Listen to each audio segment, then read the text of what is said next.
welcome back to the show. We are hitting the home stretch. We're going to take our time with this. We're going to ease into this like a lukewarm bath.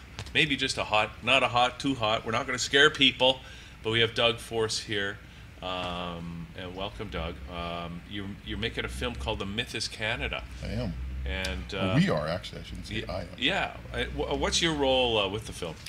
Well, I was the one that kind of did all the research, pulled all the research together. I actually stand on the shoulders of giants when I say I pulled all the research together. There's a wonderful gentleman that did a lot of the work here in Canada. He died this year, passed away in April or May of this year, Eldon Warman. He had a wonderful website called DTax Canada, where I read on DTax Canada many years ago now. He had what they called the Walter Cool letter up there. And Walter Cool was a backbencher. Yeah. In Ottawa in the 1920s and 1930s. Yeah. And he wrote a letter, very famous letter, to René Lévesque in 1976, when René Lévesque was having a big thing in Quebec for the PQ. They wanted to do a big separation. Right. And so he wrote a letter saying, Mr. Lévesque, you can't have a divorce without first having a marriage. Canada never confederated. You're already a sovereign nation.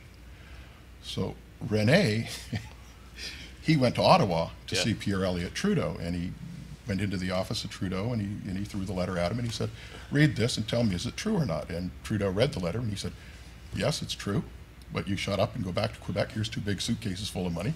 Now piss off. Is that what really happened? Yeah. And Trudeau knew that? Trudeau knew it. Of course he knew. All of the premiers, all the prime ministers know it. But René Lévesque had the referendum anyway. Well, he did the referendum, but in order to continue the myth going on that, oh, we need to separate from Canada, the reality is that all they had to do was hold a constitutional convention, seat a de jure government, and they're done. But why didn't they do that then? Money. Money and power. Okay. So they wanted to maintain the power structure that they had in Quebec by continuing the lie of the separation. I see. And then in order to tax the Quebecers so they could enlighten them, or fill their own bank accounts. And that's, I was just mentioning, I had a conversation with Nicole Lebresser over the weekend in Montreal, and the one thing that I got out of that conversation is like, why are we paying taxes? Why aren't we getting dividends? Exactly. Right? Exactly. Well, that's because we're not a party to the contract. If you read the Constitution Act of 1982, in section, I think it was 19.1 and 19.2, it only applies to the members of the federal government and members of the provincial government. They're the party to the contract. So they're the only ones that can actually get paid. Hence, the myth is Canada. Okay, what's going on here, Doug? Like, well, what's happening? I asked a simple question. In 2017, we're celebrating 150 years of Confederation, are we not? It's all over the place. They have big parties this summer. Yeah. And they say in 1867, the British North American Act caused Canada to confederate. Right. In 1889, the Interpretation Act that was created in the UK said that the Dominion of Canada was a colony. So how can we have confederated in 1867 and be a colony in 1889? Well, then we had the Statute of Westminster, right? Correct. That ended the British North American Act. But prior to that ending, they did something very, very smart. Queen Victoria, she wanted to end the monarch of Canada, and in 1893, they did what they call the Statutes Law Revision Act, which took out the enacting clause from the British North American Act, but also more importantly, it took out Section 2 of the British North American Act, which said that there was a monarch in perpetuity through heredity. It eliminated that. So in 1901, when she passed away, the monarchy ended in Canada. So I asked the question, in 1982, when Pierre Elliott Trudeau went to England, what queen was he taking the Canada Act to? Because it certainly wasn't the Queen of Canada. We hadn't had one since 1901. So, wow, so many questions. Where do we begin? So, so we're not part of the monarchy? No, ma'am. Haven't been since 1901. So why do we pretend that we are? Oh, the whole idea is, in 1931, Yeah. when the Statutes of Westminster was put through, it ended the British North American Act, and it allowed Canada to confederate, to go to the will of the people, to turn around and hold either constitutional conventions or conventions for confederations in all the provinces, and then confederate to a federal authority. And the powers that be in Ottawa and in the UK didn't want that to happen, simply because it would have eliminated their power structure. It would have taken all that they had thought they worked for over the years in putting their criminal activities together. It would have taken them all away, because once you put the power back into the hands of the people, those that are in power then would have lost it. And so they continued to have the illusion that we had confederated, and that we were a constitutional monarchy, et cetera, et cetera. And if you actually go to the website of nephilimfilms.com and go to where our project is, there's a timeline on there, and we go into explaining what happened after 1931 and the various iterations on the British North American Act that they called the Constitution Act. 1939, 1940, 1942, 1965, 1971, et cetera, et cetera. But they're all were just the British North American Act that was a dead document. But it was there as an overlay to pretend that we had done what they say we had done, which was a lie. Okay, so that existing power structure, and you mentioned criminal activities by the power structure? Well, if it's an illegal and unlawful overlay that they've done to us, they're even. I remember Harper, when he was governor a few years ago, he was in an interview in Calgary, and he made claim that the federal government is a de facto government, which means it's an unlawful and illegal government. The Governor General just recently, the one before the one that's in there now, she made it very clear that she was a de facto head of state.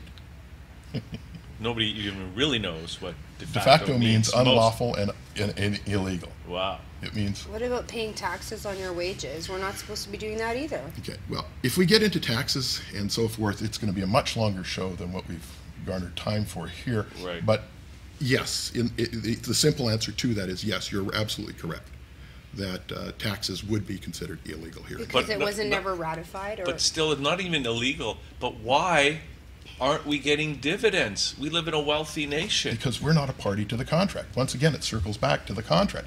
The contract, the overlay that they call the Constitution Act 1982, does not apply to us. It only applies to them. Them being, sorry, who's them?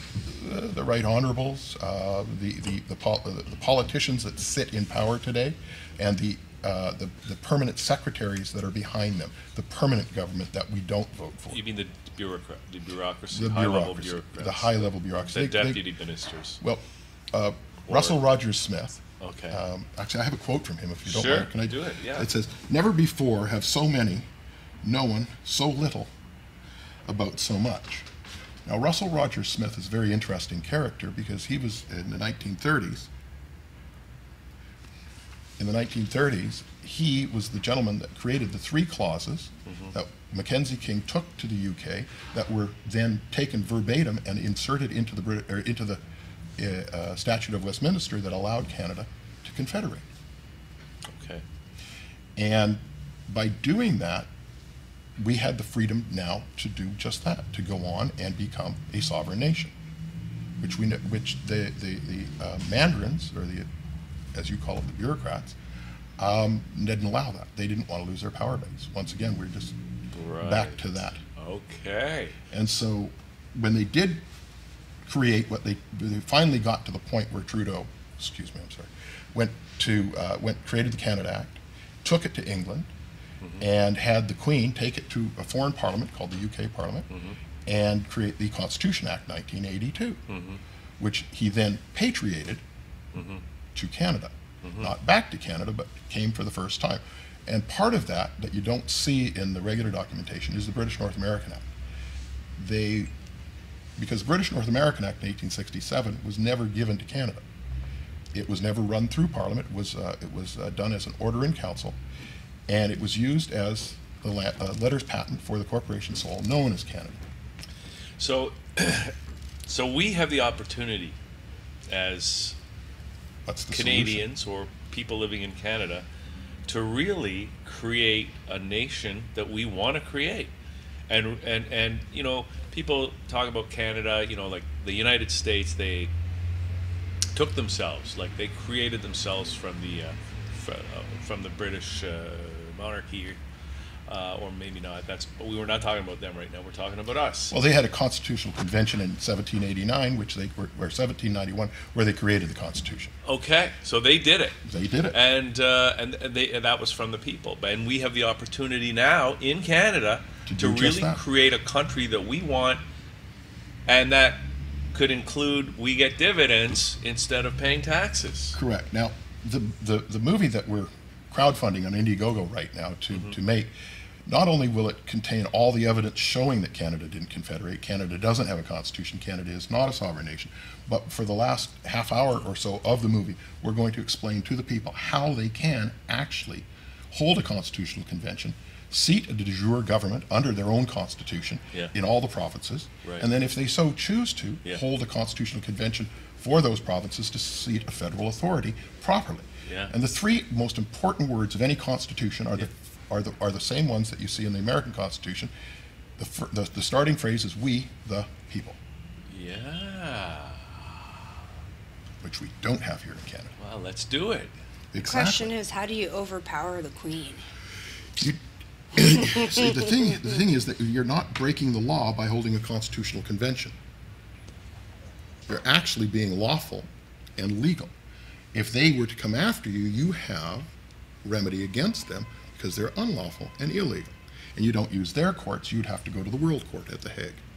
And also, we're not overthrowing anybody. Exactly. We're just asserting our natural human rights. Right? Where's the Correct. World Court? In The Hague. Okay. So what Palestine is doing right now with Israel. Yeah. They're looking to take them to the World Court because Israel is having. Can we trust the World Court though? Like who says like I did feel like who's in charge of the World Court, right? Well, exactly. Isn't that kind But of like the at UN? least it's a remedy that you can go to. Yeah. If you're having a problem, and it's there for that. That's what it's designed for. Whether it actually fulfills that obligation or not. Well, Okay, now I'm going to ask you a question, Doug, and I don't know if we want to go there or not, but because I hear these rumors about something like it's the Vatican that's really in control of all this stuff. Is that accurate or? actually, you could go back in time, and I'll give you a teeny bit of history lesson. Yeah. In 1209, there was a king called King John. In Britain. In Britain. Yeah. And he was Catholic. Mm-hmm. He was part of the William the Everybody Conqueror was line back at then, that yeah. time.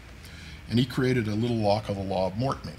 The Law of Mortmain said that anybody who passed away, died under his realm, and they decided to give their property to the church, that it would automatically come back to the king and the crown. And got him excommunicated from the church. Okay. So in 1213, he was not doing too well. He was rather sick. And so he created what he called the Oath of Fealty, what is known today as the Oath of Fealty, giving all of England and Ireland in perpetuity through heredity to the Vatican and the Pope. Just so he could have his soul looked after. So then they allowed him to come back into the church. So if he passed away, he wouldn't be spending eternity in hell. So they recommunicated him back into the Catholic Church. But in doing so, he became management over the British Empire and not the owner. The owner became the Catholic Church and the Pope. And so, to answer your question, yes. But then we have Henry VIII, right? And that's a whole. I mean, people say, when did Britain really separate from the Vatican? Was with Henry VIII. That's the common. It was actually Cromwell. The Roundheads did the separation under William and Mary, and it became the Protestant uprising that actually revolted against the church, and then the last Catholic monarch was in that time frame. By the way, in 1694 was the very first time the central bank was created. It's called the Bank of England. 1694 was chartered by William and Mary. So that's where we got central banks during. So, I mean, I've heard rumors like that even some of our tax dollars go to the Vatican, or even the United Church is really still a sub-church of the Vatican Church. You could, and like I say, you can follow this all all the way back to 1213 at the Oath of Fealty, where the British Empire was growing and growing and growing, and it covered the whole world. And the one thing that they always did is that they paid the Vatican their tithing twice a year. To this day. To this day, the Vatican still gets its money from the British Empire. Including Canada. In other words, when you're paying tax dollars in Canada, some of that's going to the Vatican? Correct. Is that really true? I mean, it sounds hard to believe. It's right there in the Oath of Fealty. Who's at the top in the Vatican? Who are the top key players? And what do they got up their sleeve? Well, the Pope is usually the top, and there's the Red Hats, the Cardinals, the group of that elect their Pope. And the Jesuits, what about them? Well, there's all kinds of different sects within that. Now we're going to get into a whole different thing. Okay, we don't have to get into that. Let's say that for another That's another show, by the way. That's at least an hour. That's a different show. Yeah, well, tell us about the movie. Show. What do we have to look forward to learning in this film? Like, what is the nitty gritty of this movie you're making? Well, if you look around today, and you know, there's a lot of problems with immigration going on, and how Mr. Trudeau is just allowing everybody and their dog to come here without actually consulting the people. Right. But if you look at when he was sworn in, his oath was to the Queen, period, not to the people of Canada. And so all his government officials that were sworn in all swore to the Queen. Well, the Queen has nothing to do with Canada. She's a foreign monarch, yet they're working for her to the detriment of the Canadian people. And that's the problem. And so that's why the movie is so very important, to understand how we came to that position. And I touched briefly on it in 1982, 1931, et cetera, et cetera. We go into much deeper detail within the documentary itself, so that people come away with it going, aha. Today we're just cutting the tops off of mountains right now in the explanation of the Coles Note version of what's going on. So we're going to have to, I mean, everybody watching this right now is really going to have a look at the movie when it comes out. Now, how long do you think the movie will be? I expect it to be about 90 minutes. Like a full-length feature film. And then possibly even a little bit longer, depending upon how much in depth we go into the solution side of it. Right. If we're a half hour on the solution side, then it'll be 90 minutes. If we're 40 minutes, it'll be 90 minutes plus 10, et cetera. Yeah, very cool. Sorry, I interrupted you. Well, I was going to say, people, they can go on to the Indiegogo site that we're actually crowdfunding this, and we have some great perks out there for people who want to kind of jump on board and help us get this money together to put this movie together. Okay, cool. How much money are you looking for to make the film? Well, we're looking at 500,000 Canadian. Yeah. And that'll take us pre-production, post-production, and or pre-production, production, post-production, and then out. Hopefully, we can get it into like a TIFF or a World Hot Docs or something. Yeah, this is going to have to be some. This is really going to be a must-see for everybody in Canada, at least, and it's probably a good lesson for people in every country around the world, I would think. Exactly. What's going on in Catalonia, Spain right now, with them wanting to have separation from their supposed constitutional government, who says that you can't exit a contract. Well, the Madrid government says Catalonia can't exit the contract. It's what Abraham Lincoln said to the southern states in 1861 or 62, where he said, you can't leave. And he sent his military down there and said, you can't leave. It's the war of northern aggression. Wow, okay.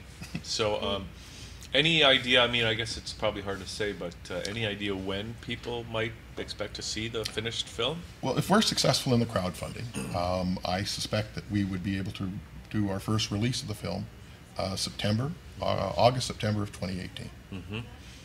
I've put together the timeline, which is the blueprint for the movie itself.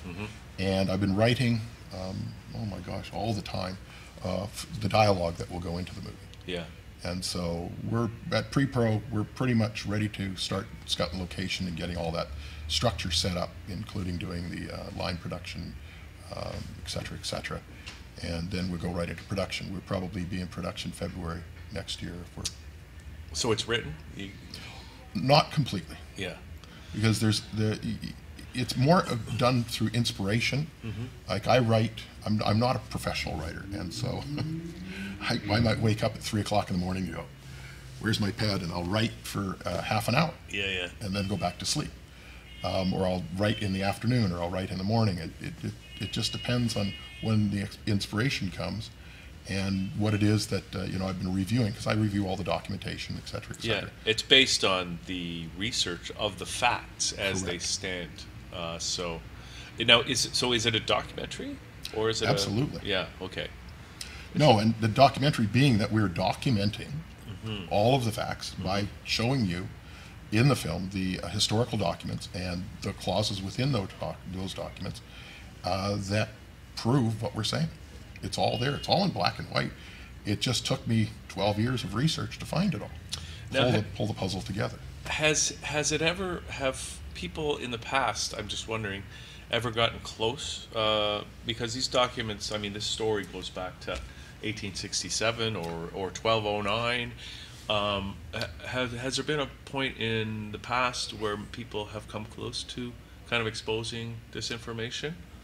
Eldon Warman was probably the first one out of the gate here in Canada, he ran his website Detax Canada for 20 years with almost all the information. Yeah. He was missing a few pieces of the puzzle. Yeah. There was a gentleman by the name read the quote from was Russell Rogers Smith, and he was a party to all of this when it was at the beginning. Yeah. Statute of Westminster, et cetera, et cetera. Now he wrote a couple of books, one in 1939 and a second book in 1965 called Ho Canada. And Ho Canada freaked the government out. Wait, what year was that? 1965. Ho Canada? It's called Ho Canada. It's in PDF. If you go onto the internet and you go and look for it, Wow. you might find it. I have a copy. I can send you a copy if you'd like. You can read it. It's about 120 pages. And he goes into the detail of what actually happened in 1867 and all the way through up until 1965. He passed away in 1972. But he was there for all of it. He was Mackenzie King's right-hand man, because he was the one that wrote the 3 clauses that went into the Statute of Westminster for Mackenzie King. And he probably did the most in-depth study on that, but once again with 1 or 2 things that didn't quite finish the puzzle. And so, like I said, I stood on the shoulders of giants in order to do the research on this. These gentlemen are wonderful for me. There was Arthur Bouchon, who was part and parcel in the 1930s, who held the archives and so forth, and he wrote a couple of articles on this stuff, and he added a few pieces to the puzzle. Walter Cool was another gentleman.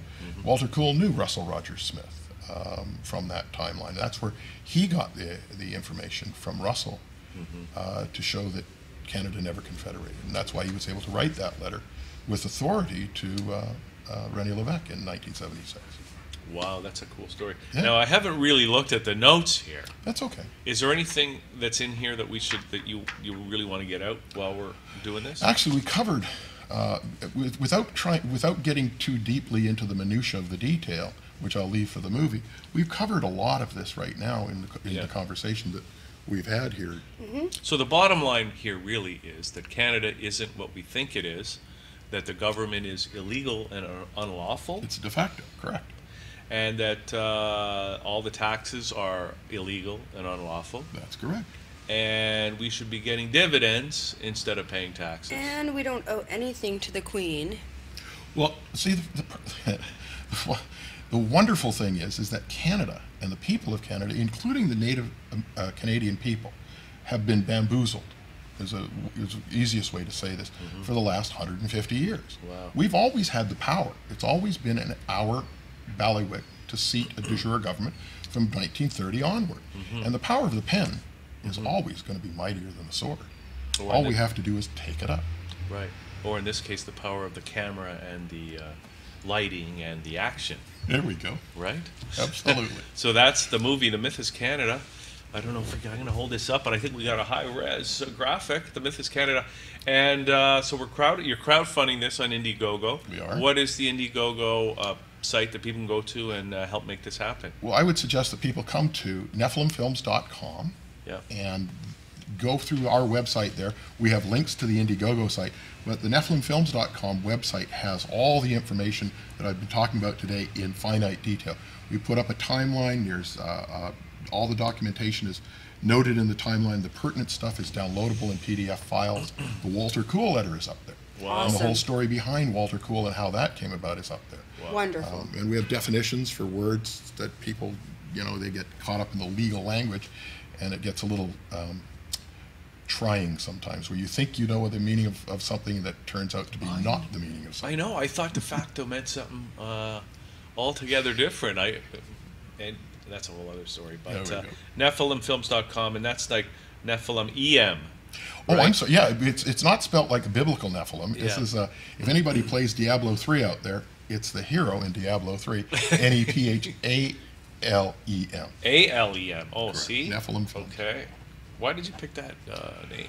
Just I curious. wanted the hero. Yeah. I wanted it to be a hero of Yeah. some sort. Yeah. And I have been playing Diablo 3 online with Okay. people for Well, years. you and years. are a hero, and But- we thank you for bringing out this truth and this knowledge and for all your years of research, because we need people like you out there. So anyone who can support this man, please do. We need more But this heroes is in this this is world. really an opportunity for every Canadian to be a hero, and we Themselves. can create the country in the image that we want as a truly independent country, and get dividends instead of paying taxes. Exactly. Right? Canada is huge in natural resources, massive.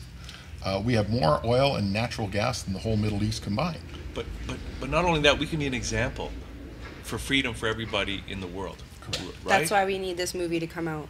And that's why we need to stand up against the NWO and make sure that their plans do not succeed. Because we have the power. We, the people, have the power. But we need to be educated. We need to not vote. We need to not support these laws. And we need to stand up for ourselves. And we can create this revolution. But we need to be educated by people like this man. So check out his website and do what's right. Yep. NephilimFilms.com. Thank This you. has been great, Doug. Thanks for coming in today. Wonderful. Thank you both. Thank you for having me. Thank you. Thank you. Looking Wonderful. forward to the film. Okay, I think that's it for Liquid Lunch today. What a great show. Thanks, everybody, for tuning in. And we'll see you all again the next time right here on thatchannel.com. See you then.